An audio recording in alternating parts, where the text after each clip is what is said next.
My research interest is to look at how countries make different trade-offs and what the outcomes of those trade-offs are. And sometimes when we look at a different place, and whether it's Japan or any other place in the world, and we look at outcomes and we say, well, I don't understand that outcome doesn't look right to me, we may overlook that that outcome is actually just part of a choice set. So for instance, in the case of Japan,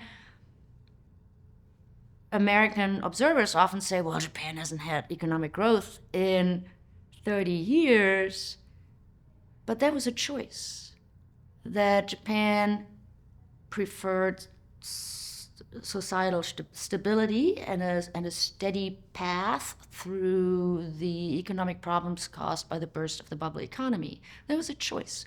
And so the price that Japan paid for the stability and the slow adjustment to a new growth trajectory was low economic growth. And that for Japan, that was fine. For Americans, that's not. For us in the United States, economic growth is an incredibly important number, and presidents win or lose elections depending on the economic growth rate or the employment rates. That's not actually true for Japan, so this is another thing that we need to understand. So Japan has had low economic growth, and there are lots of people in Japan that are unhappy about that. Right? And they look at the ranking, but I think we're currently in a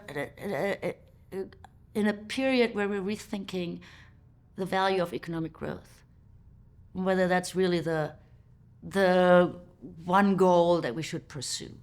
What about more stability? What about less political upheaval?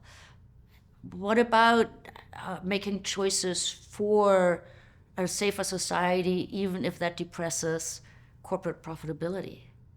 Those choices are choices that Japan is making that for Americans are very difficult to swallow. We talk about it increasingly, and so this is why this is becoming very interesting. We would talk about ESG and SDG, and we have great discussions here at GPS about these things and in the classrooms. At the end of the day, if we want to fully understand Japan, we have to really understand the choices that Japanese society is making in terms of, a 2% growth rate is fine for us. We're a shrinking society anyway, we're old people and so forth. So we'd rather have less growth and more stability. Now, there are people in Japan that don't agree with that necessarily, but the overall society agrees with that, and that's why they keep re-electing the Liberal Democratic Party, for better or for worse, right? It's very stable, and so that's what society wants. I find that a very attractive alternative model to what we see in some other countries.